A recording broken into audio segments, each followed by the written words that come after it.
Then, austerity of speech.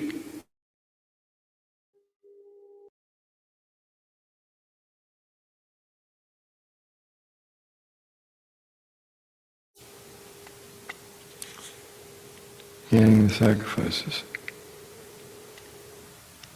Yes, so that was one type of sacrifice, but here we see austerity of the body and austerity of and then there's austerity of the mind, three types.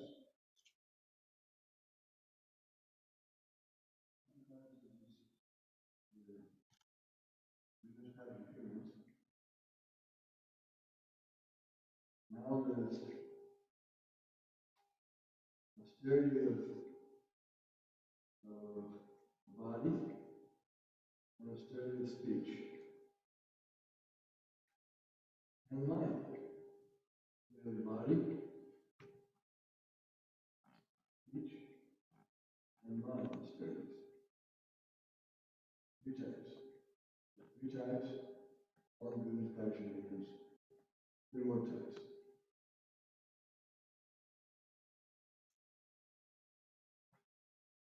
Now he's giving general conclusion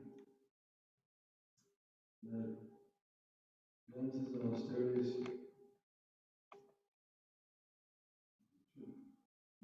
austerities depends on their offering.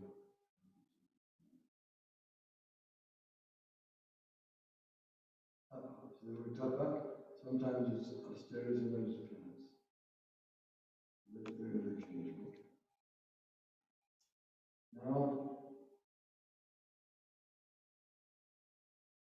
we have gifts. Now this is charity, dana. Gifts, meaning goodness, lingers. According to place, and time, and the consciousness, whether it's given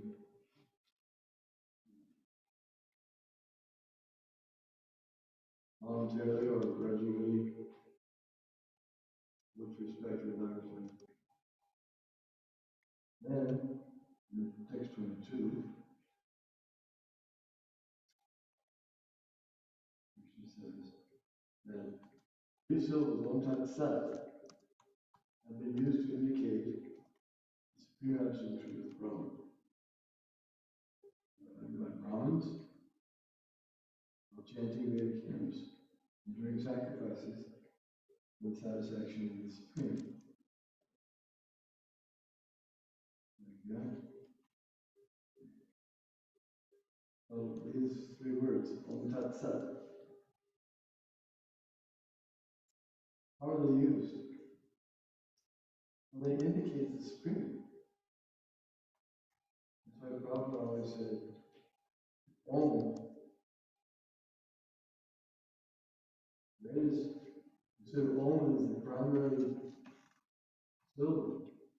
It's not originally made.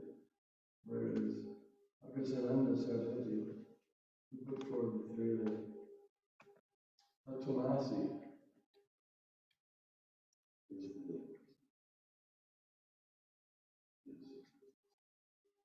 the ultimate knowledge. But Om tradition of transcendental, here the transcendentalist in text 24, the other takes sacrifices, charities, and penance. All three of these are taken with Om, always beginning with Om. And take sacrifices, charities, beginning always with Om. One should perform sacrifice, penance, and charity with the word Tat. With such transcendental activities, to get free from eternal entanglement.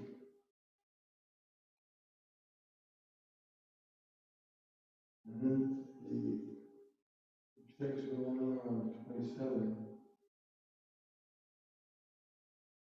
the objective of devotional service, the the absolute truth, and it's indicated by Sat.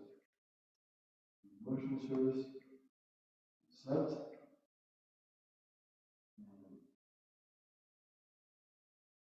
Indicate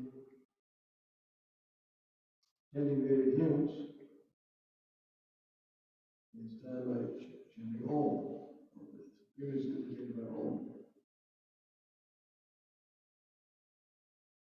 And in one of these texts, we heard that if something is offered without faith in God, the whole thing is useless also. So there's no use doing these sacrifices, austerities, penances, unless there's faith in God. And they don't get useless because they get no result. So these in other words, you can't begin a Vedic sacrifice or a Vedic hymn or do something Vedic without Om. Word. That's it.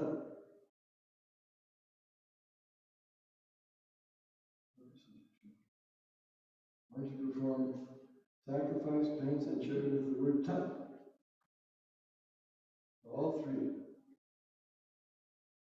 Sacrifice, penance, and charity should be performed with these words, Om Tat Sat. These works of sacrifice, penance, and charity really have the truth. Perform, please, please. Number 28. The sacrifice and stones of heritage. Charity performed without faith in this God, regardless of whatever rites are performed. Called asat. They're useless from this side of things. So anytime someone tries to perform some sacrifice, the other day was asking us about animal sacrifice. Is there a way that can become purified? And the answer that yes, there can be a sacrifice. We have like the Ashwamedha sacrifice, Gomeda sacrifice. These are for higher ages, not for lower ages. When the brahmanas and people in general were advanced, they could chant the mantras in such a way that the animal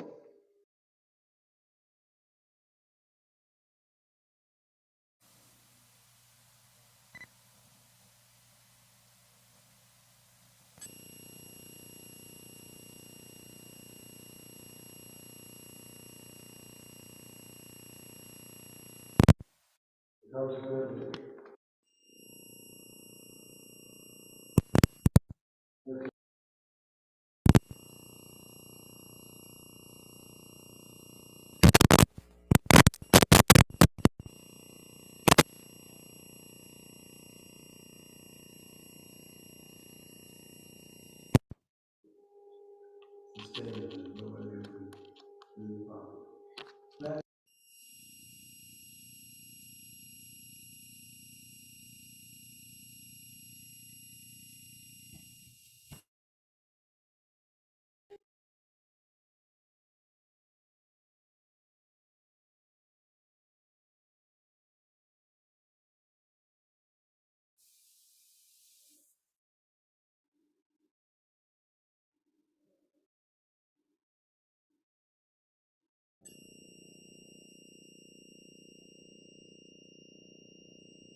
It has to be outside where no one will hear the sound of the goats shrieking.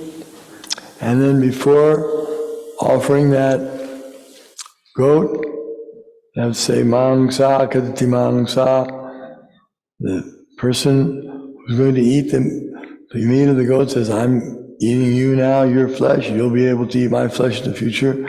I understand this is a karmic reaction. I'm accepting that, you should know that, don't feel bad. After going through all that, then you can have your meat. So we can see how much it's not recommended by making it so difficult. So this is Vedic. We're hearing also that Vedic, what is the difference between Vedic and Pancharatrika?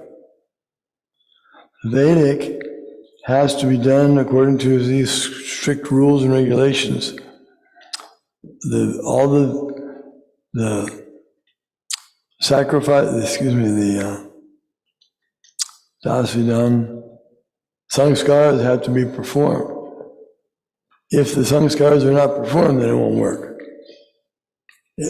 For example, if someone wants to be accepted as a brahmana, then he has to be able to show for the last, I think it's 7, in his generation, they all executed the garbhadang sanskars and all the other sanskars. And he has to perform all the sanskars under the direction of the Brahmins. But who's doing that now? Prabhupada said no one can claim Vedically that they're Brahmins. So there's no such thing as Brahmin by birth. It says in Kali Yuga, Kalo Shudra Sambhava, everyone's born Shudra. That means all the claims to Brahminical birth are lost because no one can follow all these sanskaras properly. So then where's the caste system? The people that, the system that people don't like, that they find disgusting, is no longer possible to use. Even if they wanted to, they can't. No one can prove that he's a Brahmin, Vedically. So what is his claim? He says, I have a thread. That's not enough. That's not enough to make you a Brahmin. You can't say, my father had a thread. It's not enough to make him a Brahmin. This is Kali Yuga. So at least for the last 5,000 years, during this Kali Yuga, no one can claim to be Brahmin by birth. It has to be, as Krishna said. And what's the harm? If someone's recognized as a Brahmin and he's got the qualifications, all glories to him. If someone has the qualifications of a Kshatriya, all glories. You want such people in society. Who wouldn't like a leader like Maharaj Yudhishthira, or someone that has all the qualities of a Kshatriya, or Parikshit Maharaj? Everyone would like such a leader. They're respectful to everyone, fixed in the knowledge, fearless, expert in fighting, generous, all these good qualities. Everyone would appreciate having such a leader to vote for.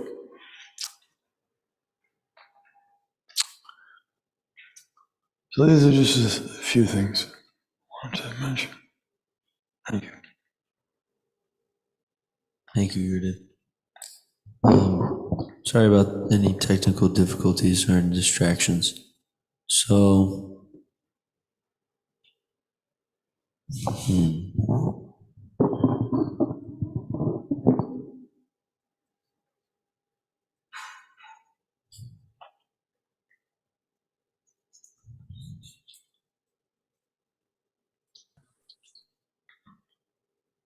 yeah, I'd like to look at text 28 of chapter 17. So it says, but sacrifices, austerities, and charities performed without faith in the Supreme are non-permanent, O son of Pritha, regardless of whatever rites are performed. They are called asat and are useless both in this life and the next. Purport. Anything done without the transcendental objective, whether it be sacrifice, charity, or penance, is useless. Therefore, in this verse it is declared that such activities are abominable. Everything should be done for the Supreme and Krishna consciousness. Without such faith and without the proper guidance, there can never be any fruit. In all the Vedic scriptures, faith in the Supreme is advised. In the pursuit of all Vedic instructions, the ultimate goal is the understanding of Krishna. No one can obtain success without following this principle. Therefore, the best course is to work from the very beginning in Krishna consciousness under the guidance of a bona fide spiritual master. That is the way to make everything successful. In the conditional state, people are attracted to worship demigods, ghosts, or yakshas like Kuvera. The mode of goodness is better than the modes of passion and ignorance. But one who takes directly to Krishna consciousness is transcendental to all three modes of material nature. Although there is a process of gradual elevation, if one, by the association of pure devotees, takes directly to Krishna consciousness, that is the best way. And that is recommended in this chapter. To achieve success in this way, one must first find the proper spiritual master and receive training under his direction. Then one can achieve faith in the Supreme. When that faith matures in course of time, it is called love of God. This love is the ultimate goal of the living entities. One should therefore take to Krishna consciousness directly. That is the message of this 17th chapter.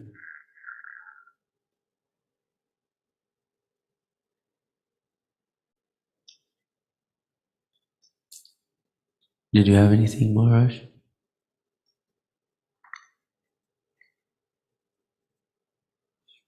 So,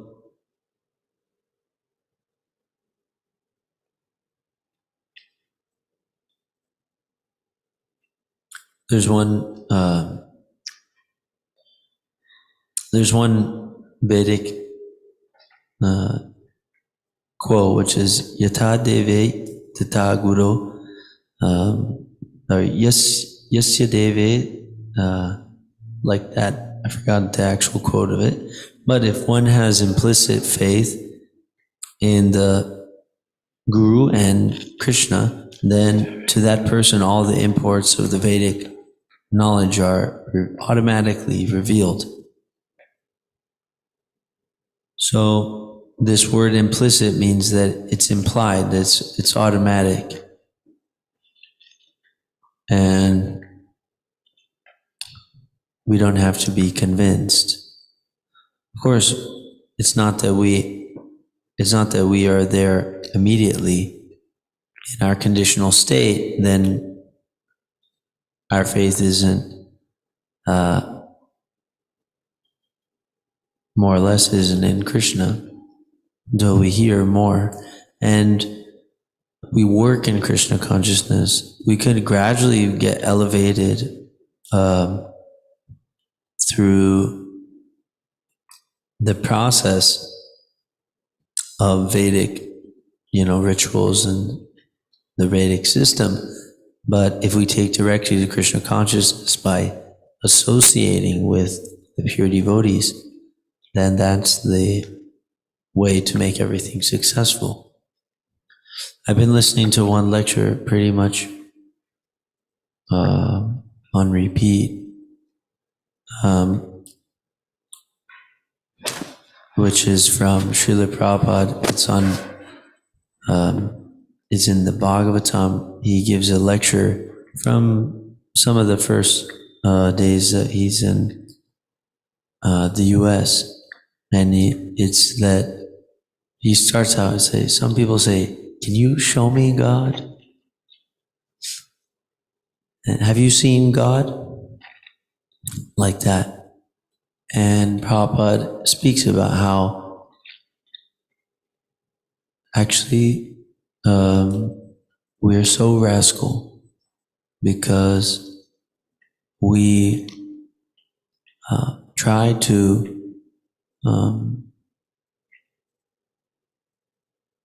we try to have the devotees prove to us that God is there, and we are lacking faith based on our not having seen with our own senses this, God. But Prabhupada starts out with saying, well, what qualification do we have to see God? And he mentions a poignant example, which is really cool, that if you want to, he's like this, he says, I am seeing a car. You're also seeing, right? But something is wrong with it. I don't know what it is. I'm seeing the car, but I don't know what is the problem with it. But I take it to the mechanic or the engineer, and that person, he is also seeing the car, but when he sees it, as soon as he touches one piece of the machinery, then he can make it work again. So his seeing is different than my seeing, obviously. So he has qualification. So Prabhupada was saying, if to understand a material thing, properly, one needs so much qualification. To understand God, you think you can understand Him with your nuisance qualification? It's The other thing is, speaking to people that claim they want to see God, say yes, everyone has seen God. Krishna says, I'm the light of the sun and the moon. Have you not seen the light of the sun and the moon? They say, that's not God. See how disqualified you are? You don't even believe the beginning exercises Krishna is giving you. You want to see me? Look at the sun. I'm the light of the sun and the moon. You accept that? No, that's not God. So you don't accept anything Krishna says. How are you going to accept him as God when you don't even start off? It's like a mathematics teacher tells us 2 + 2 = 4. He doesn't accept that. What are you going to do with him? No faith, even in that.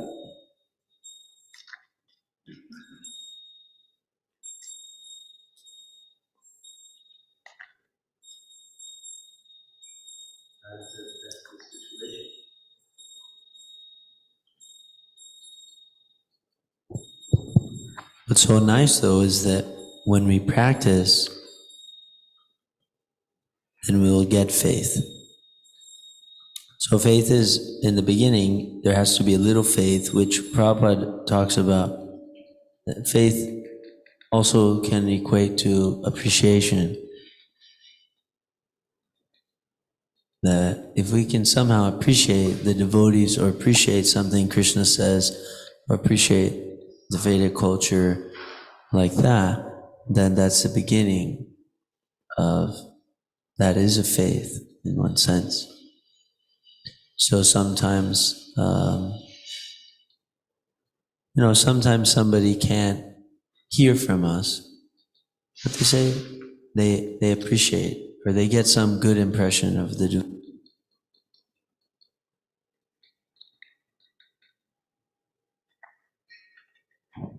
And that's a start. Then if they associate with the devotees in this pure devotional movement,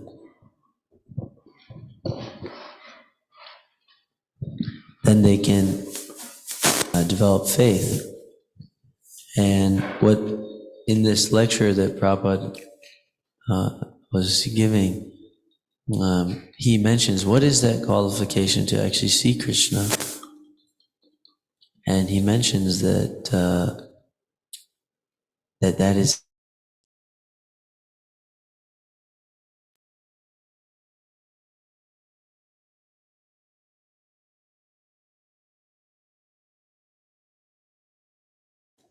and he's actually giving the class on 1-2-12. Shradhana Muneyo, like that, right? Something like that. It's actually, the beginning of that verse is actually starts with the word faith. And Prabhupada is actually equating that with an eagerness. So in this lecture, he's saying that if we are become very eager to see Krishna, then that becomes our qualification to actually see him.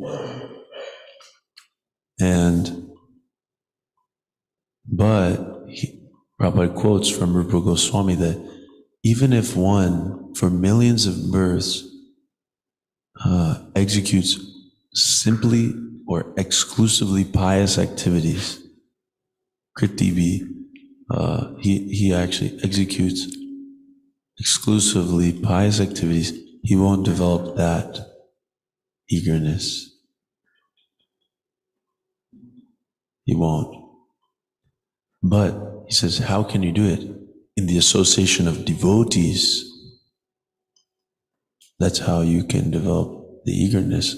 So Prabhupada was saying, therefore we are giving the opportunity for everyone to invoke that eagerness to see Krishna with our society. He says, what is that price you have to pay with your eagerness?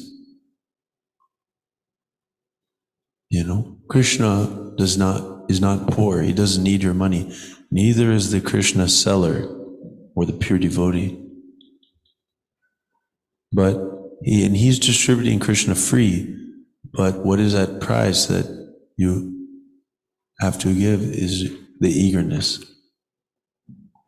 So that's interesting that when we associate with the devotees, then we get some eagerness to associate with Krishna too.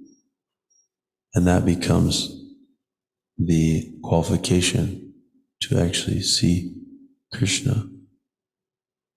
And he gives one story which is really nice, that is that there's one Bhagavad reciter, he was reciting Bhagavad about Krishna, that Krishna, after being dressed with so many new and nice jewels, then he's sent into the forest to tend the cows. Then there was one thief that was in that meeting, and the thief was thinking, I shall go there to Vrindavan, and I'll plunder this boy, and I'll become a millionaire overnight. So he went there, and he was very eager to see this boy with all these jewels. And because of that eagerness, he saw Krishna, and he asked Krishna, "You're such a nice boy." He said, this thief was trying to flatter him, and in that way he will plunder all his jewels. And he was telling him, "You're so nice boy," and all these things. And then he said, "Okay, what, you have so many jewels, why don't you just give me some?" And Krishna says, no, my mother will be angry. But simply by coming in contact with Krishna, this person was purified. And then Krishna decided to give him the jewels, as a loving exchange. So this eagerness, we have to develop this eagerness. So Prabhupada in this purport is mentioning that we have to receive training under the guidance of the spiritual master. So by associating with this person who has intense eagerness to see Krishna and to serve him, we get a little bit of that rub off on us. So association is very important, and when we apply the directions, when we act on the instructions, then we get realization that they were for our benefit, We start to see that the spiritual master is our friend and well-wisher. So then we can make advancement. Faith matures ultimately to love of God, which is the ultimate goal of life. So we should take to Krishna consciousness directly under the guidance of the spiritual master. And we give that opportunity to everyone by distributing Srila Prabhupada's literature and taking part in this movement. Rupa Goswami says, if you have the chance to purchase, Krishna consciousness, then you should do it. So we have the chance, the movement is going on. We have to take advantage, and we also, if we take advantage actually, then we can help other people take advantage too. So those are some thoughts. Jackie Prabhu, maybe you can.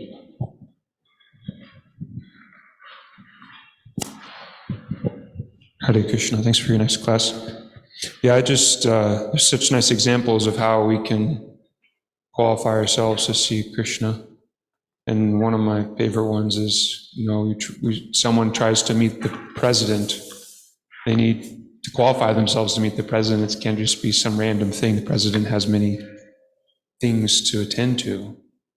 And so we can learn from people who know the president how to please the president. And then we can, when we meet him, he knows we're qualified to please him. So I was just kind of thinking of that and how, we can't meet God unless we're qualified.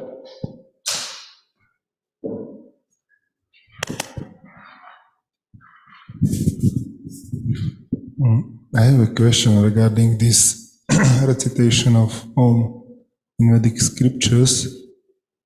So, what is the connection between the Om and the Hare Krishna Mahamantra?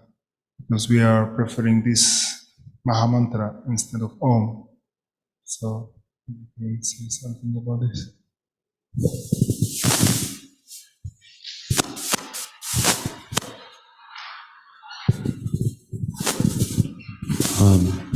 There's actually some explanations that there's a correlation between the syllables A, U, and M, and Krishna, Radha, and the living entity. And so this Hare Krishna Mahamantra, it includes Om. And actually, Om actually belongs to the personalist philosophers. It doesn't belong to the impersonalists. Even though the impersonalists are very fond of chanting Om because it doesn't specifically reference a person. They have an attachment for that. But the Hare Krishna Mahamantra includes that sound vibration, so you don't lose out. There's some more evidence which is given, but I don't have the citations. So, did you have some elaboration, Prabhu? Yeah.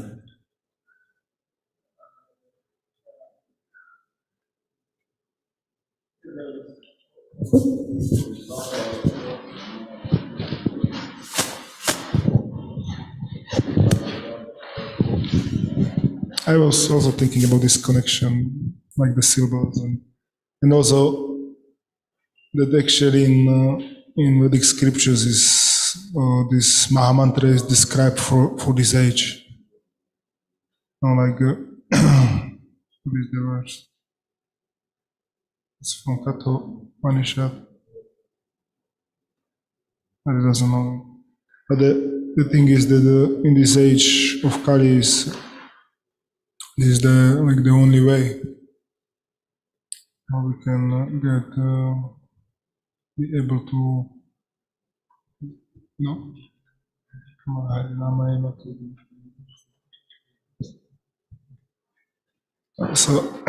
so there is given this 3 times importance that only by the chanting, only by the chanting, only by the chanting. There is no other way, there is no other way. So, and something is very important is mentioned 3 times. So, I was thinking also with this connection that this Hare Krishna Mahamantra is recommended especially for this age. It doesn't mean it doesn't was chanted like in other ages, but it was not so public. It was not public.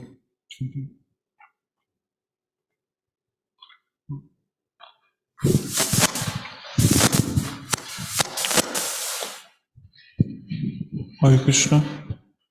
So I was wondering on the point that Maharaj was bringing up about Vedic sacrifices.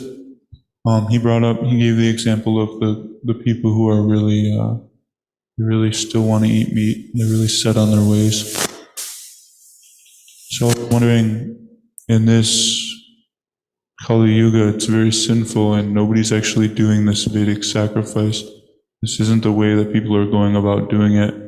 And if one is going to still incur the karmic reaction for sacrificing a goat with a brahmana outside of town, slaughtering it according to the Vedic regulations, why would anyone do that in the first place? Like practically, like how does it make sense to still go about and do that in this sinful age?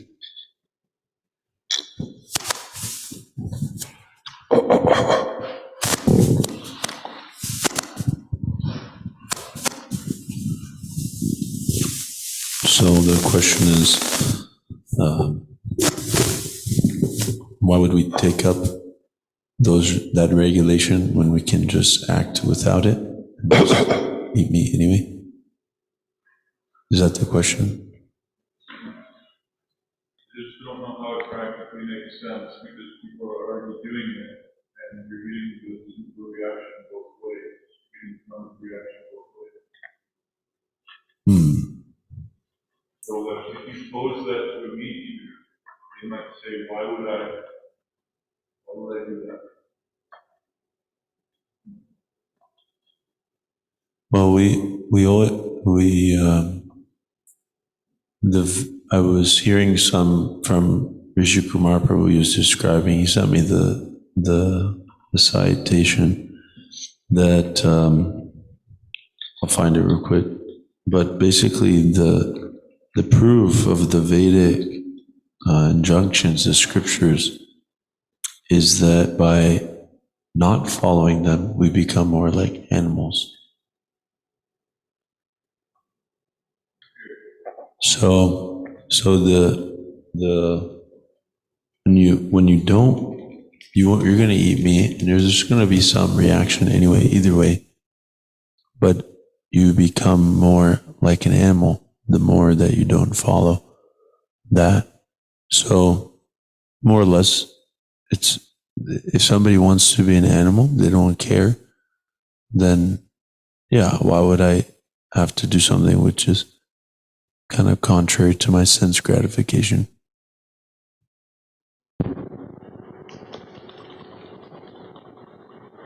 For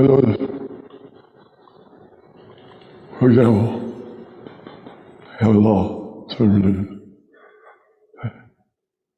You should only eat meat sacrificed in the church or the temple or something like that.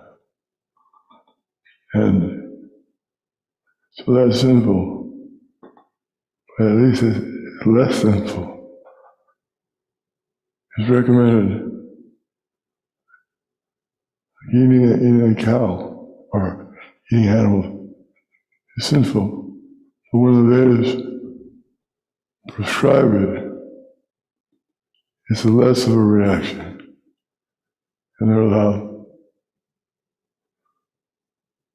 Like the government, for example, says you have to be 21 years old to drink. Well, drinking is bad for everybody. 21 or over or under. Why do you make that? Well, it's bad, but less bad. That's the point. To be in the mode of ignorance is not good, but there's a little sense of following. And by following the Vedic principles, they gradually gain faith, and they come to a little higher standard. In other words, the main point is they don't eat food from the slaughterhouse. They give that up. That's actions are so devastating, a person won't see the light of the sun for so many lifetimes. So if he kills eats the goat in the proper Vedic principles, then at least he's in the system now. Not so sinful. he's trying to do the right thing. And he'll get a chance sooner to get into a higher situation. He's associating with the Brahmin to some extent. So he gets some benefit from that. He has faith. He has faith that I can't chant the mantra properly, or I can't do all this, I don't know how to do it, so he hires a Brahmin to do it. So there's some respect. Someone goes to the slaughterhouse or eats in the restaurant, no respect, no care for Vedic. And they eat the cow. Eating the cow is never allowed in the Vedic culture. So, to stop that, they'd rather make a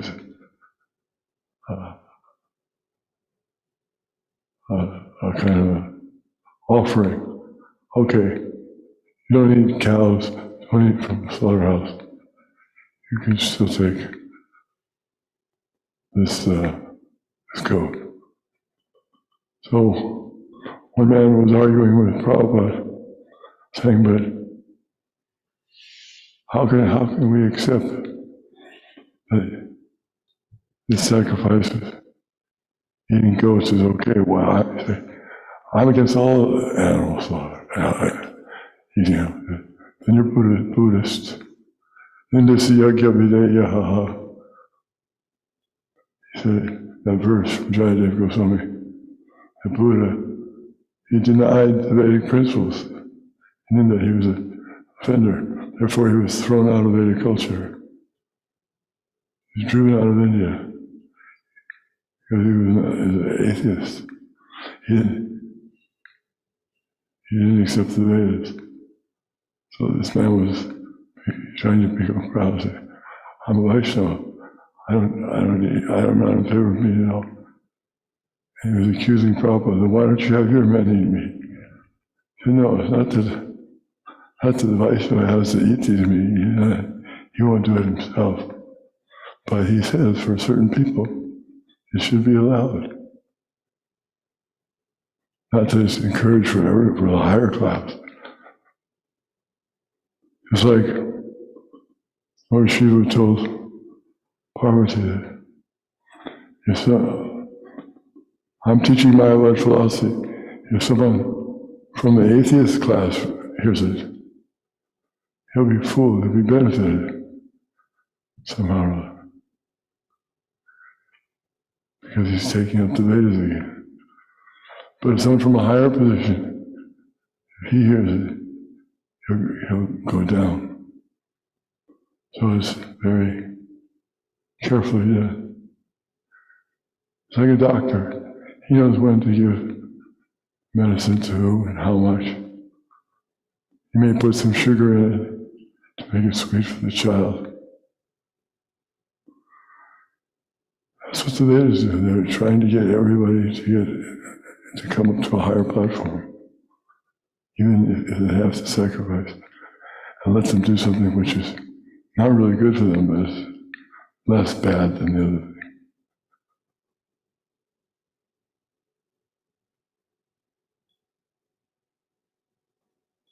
Thank you, Maharaj.